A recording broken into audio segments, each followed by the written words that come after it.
With 28 votes in favor and 116 against, the Colombian House of Representatives denied the motion of censure against the Minister of Defense, Diego Molano, for his responsibility in the military operation in Puerto Leguízamo, Putumayo, which left 11 civilians dead.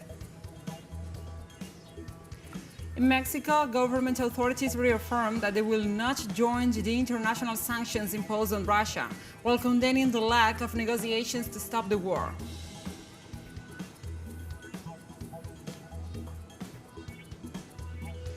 Since the end of 2020 in Ethiopia's Ogaden region, like others in the south of the country, are facing a food crisis worsened by an extended drought.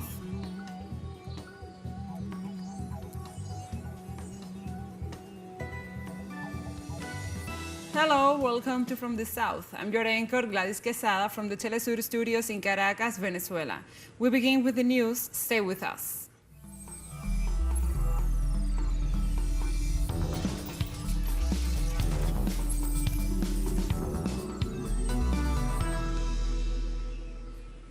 And now we begin. The Chamber of Representatives of Colombia rejected the motion of censure against Defense Minister Diego Molano for his political responsibility in the military operation deployed in Putumayo, where at least 11 civilians were killed. With 28 votes in favor and 116 against, the Minister of Defense will be able to continue in his position in President Iván Duque's cabinet. On April 26, the chamber debated the political responsibility of Minister Molano for the military operation of March 28 in the rural zone of Puerto Leguízamo, department of Putumayo, which left 11 people murdered. Despite the result of the vote in the lower house, the Minister of Defense still has a pending appointment in the Senate for a political control debate on the events in Putumayo.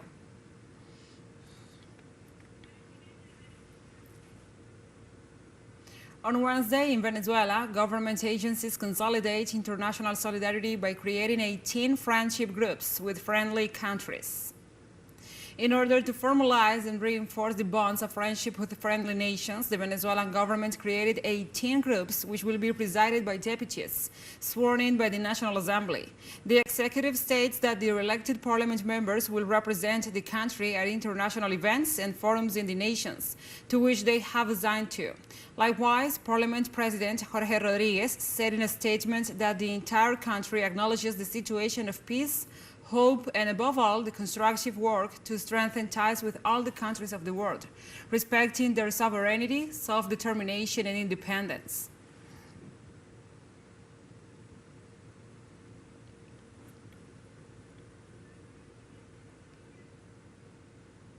Venezuela's Foreign Minister Felix Plasencia arrives in Bolivia on an official visit to strengthen the ties of cooperation between La Paz and Caracas. Plasencia will first meet a Venezuelan delegation before holding a formal meeting with the Bolivian authorities to review the cooperation agreements. The Venezuelan diplomat will finally talk to the former president, Evo Morales, in the context of strengthening peace diplomacy and the regional integration.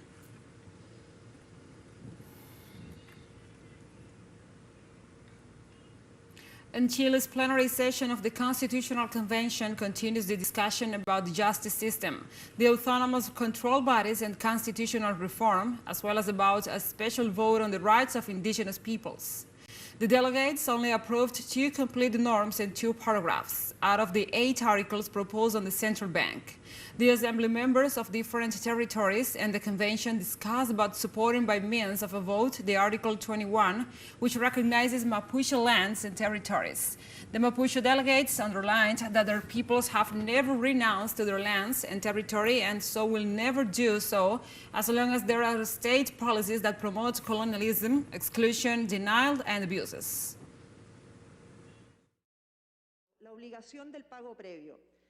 As Mapuche, it is my duty to refer to Article 21, which contains the recognition rights of the lands, territories, and resources of the indigenous people, because the Mapuche people have never renounced their lands and territories and will never do so.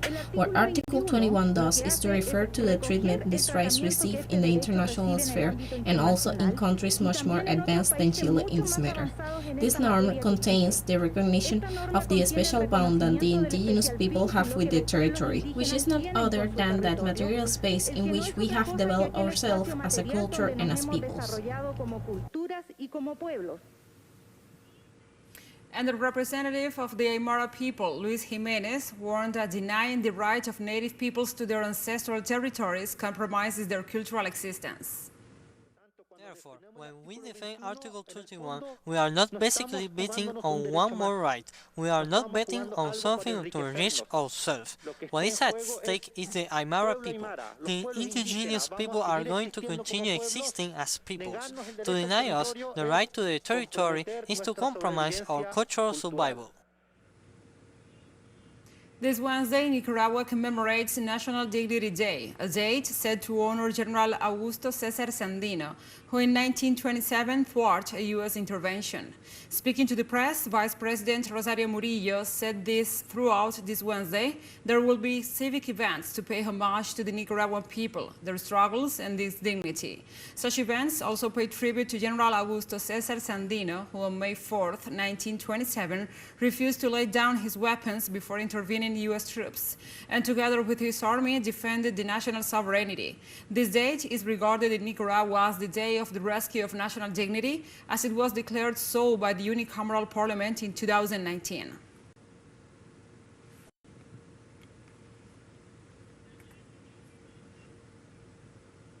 On Wednesday, Haitian armed groups seized 6 fuel trucks north of Port-au-Prince.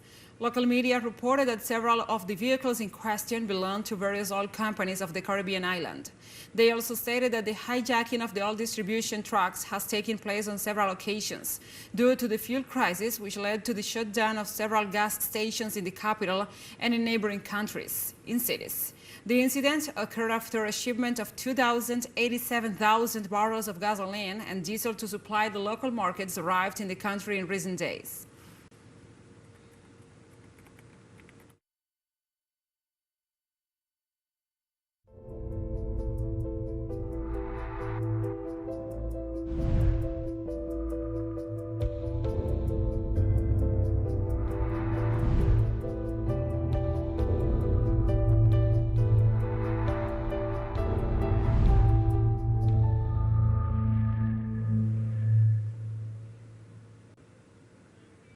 Now we move on to other topics. The Caribbean Community and the Central American Integration System met on Tuesday in Panama to address the challenges of intra-regional cooperation in the face of the COVID-19 pandemic. The meeting was led by the Panamanian Foreign Minister Erika Moons and was attended by at least 18 foreign ministers from Latin America and the Caribbean, as well as the High Representative of the European Union, Joseph Borrell. The meeting discussed problems related to the increase in the prices of crude oil, byproducts, and other basic goods. The Panamanian delegation presented the agreements reached at the 4th SICA CARICOM Summit on March the 3rd, 2022, to promote a regional proposal at the multilateral level to reject the imposition of blockades against states and thus jointly face the consequences of the health crisis caused by the coronavirus.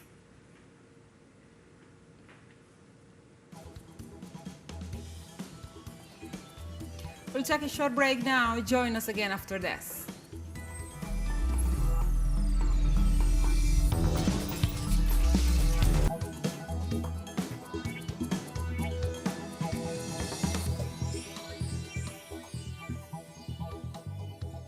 And we are back.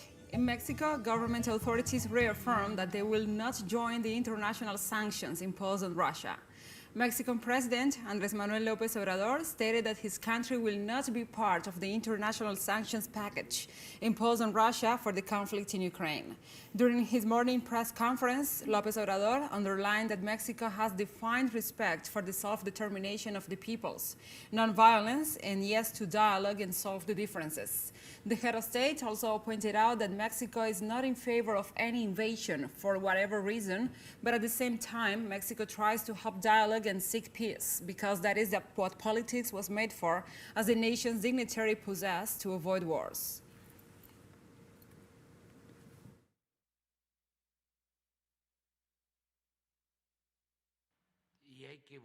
And we have to find a way to reach a dialogue. Regarding sanctions, we do not propose that. We do not want to get involved. We do not want to directly sanction any country. We want to have a neutral position. On Wednesday, the Uruguayan Senate submitted to the executive a proposal to reduce the sales tax on 19 products of the basic food basket. The upper house unanimously decided to seek agreements with distribution and marketing chains of those products and to compensate small and medium traders. According to a report by the Food and Agriculture Organization, FAO, 200,000 Uruguayans are on the threshold of food insecurity. The measure was more than necessary in the face of an executive that refuses to avoid price increases.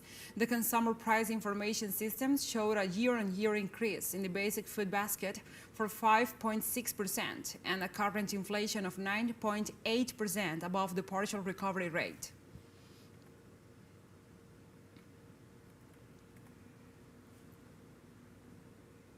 In Uruguay, groups of workers protested the dismissal of 150 workers and the reduction of up to 50% of the salaries of the employees who will remain in the payroll of a port company. The fact takes place after the agreement reached by the Uruguayan government with another company that operated in the port of Montevideo, to which he'd ceded all ports operations until the year 2081. The workers carried out a 4-hour strike, indicating that the handing over of the port to a single company will generate labor instability. Authorities of the Ministry of Labor received a delegation of the mobilized workers who raised the need for the state to absorb the dismissed workers and to find solutions to the wage reduction.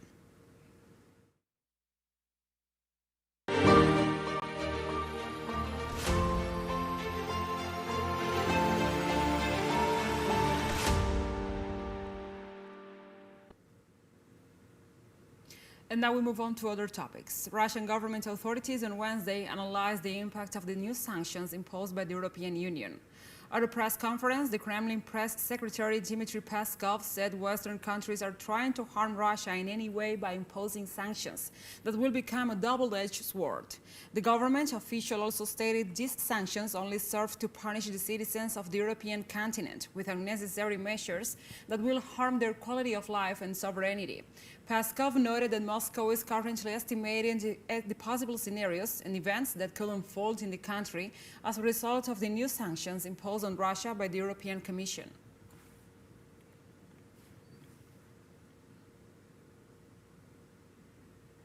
And the European Union authorities pledged to increase military aid to Moldova following the tension observed during the last weeks in the separatist state of Transnistria. At a press conference, the president of the European Council, Charles Michel, said that they will increase the shipment of additional military equipment to the armed forces of Moldova during the course of 2022. This measure is intended to help that country to strengthen its resilience and cope with the consequences of the conflict in Ukraine. They also plan to help that nation to counter disinformation and to resist cyber attacks. And the publication reveals that corruption in Ukraine is leaving reserve military forces without weapons and supplies for combat. A Ukrainian lieutenant, on condition of anonymity, told the British newspaper The Times that the reserves of the Ukrainian armed forces are not receiving the necessary military support due to corruption.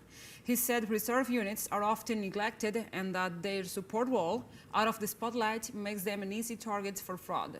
The money for critically important purchases routinely disappears. The officer also said that Kiev has multiple problems for training, feeding, and clothing reserve soldiers.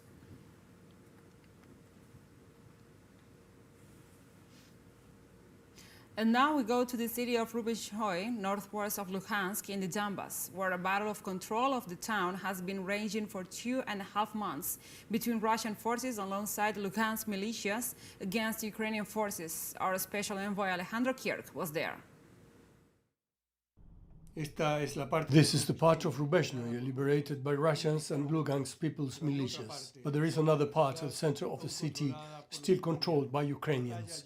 The battle has been raging for nearly 2 months now, and many wonder why. In downtown, they are forcing civilians to stay. So our militia, our people's militia, is just not able to target where our people are. So we might have a little bit slow progress because we are avoiding the civilian population. This is a very important moment for us. These are our cities, our people. We've waited 8 years for this. Unfortunately, the Ukrainian army, just like they haven't spared anybody for 8 years, they haven't spared anybody here either. This also helps to explain why the destruction is infinitely less than that of the port of Mariupol, where the Ukrainian strategy of using human shields caused tragedies. Just as we came out, the incendiary bomb fell literally on this pole, on our entryway. Look how it came in through the canopy. We were standing on the porch, and this miracle happened that we survived. A miracle, you know? I don't know how. Look at the footprints on the porch. Incendiary, a pillar of fire. That's how it went in there. It went into the atmosphere. So there is such a hole there now, and in the canopy it is a hole above the porch. A phosphorus bomb hit the roof. In this school, all the refugees are elderly. This is how their life looks like. We stayed here because I'm afraid to go home. I came home and I have broken windows and splinters on the floor. What if those bullets were out there if I was there? I don't even have a wall to hide behind. It is on the 6th floor and the whole wall is the window. There's a huge full wall window there for me to hide.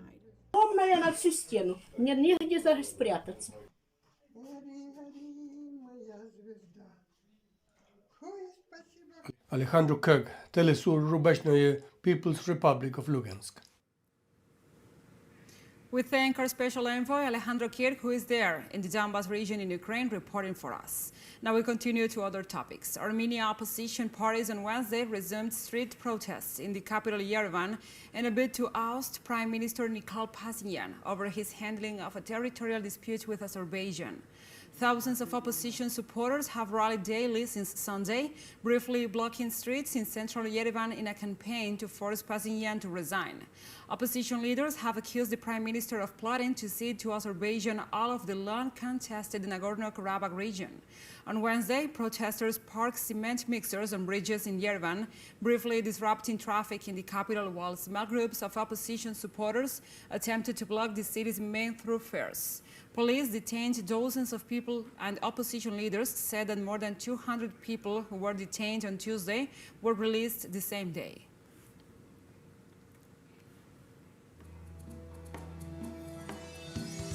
And we have more news coming up after a final short break, so stay with us.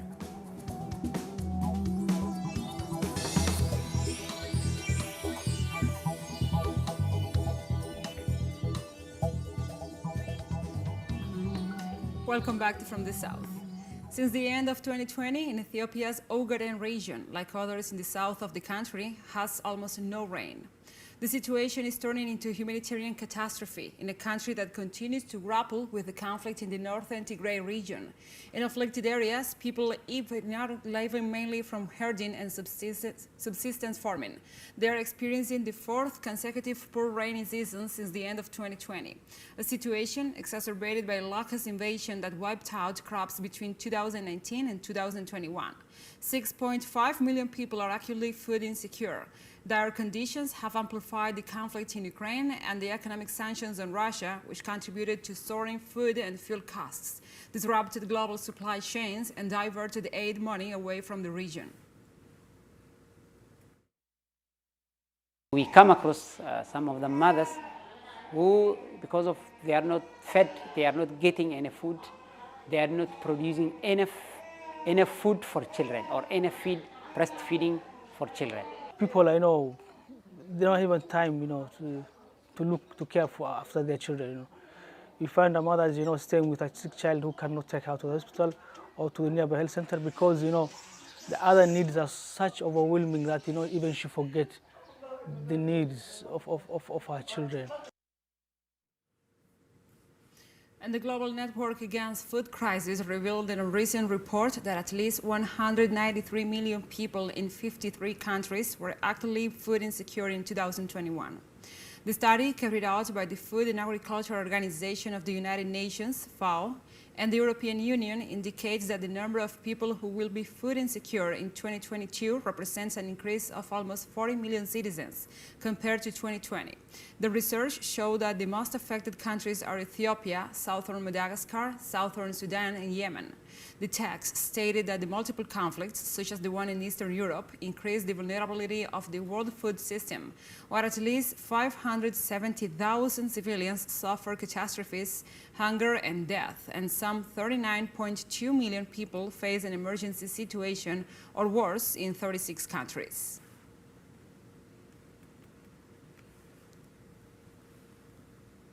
The Burundian army confirmed the attack on an African Union base in Somalia by al-Shabaab militants on its Twitter account. The Burundian army indicated in a press release that 10 Burundian peacekeepers were killed in the attack. 25 soldiers were injured and 5 are missing, while 20 al-Shabaab militants were killed. It was the first attack on a peacekeeping base since the AU transition mission in Somalia that replaced the previous Amazon force on April 1st. Military officials said AU forces sent in helicopter gunships after the pre-dawn attack on a camp housing Burundian troops near Zil Buraf, a village some 160 kilometers northeast of the capital, Mogadishu.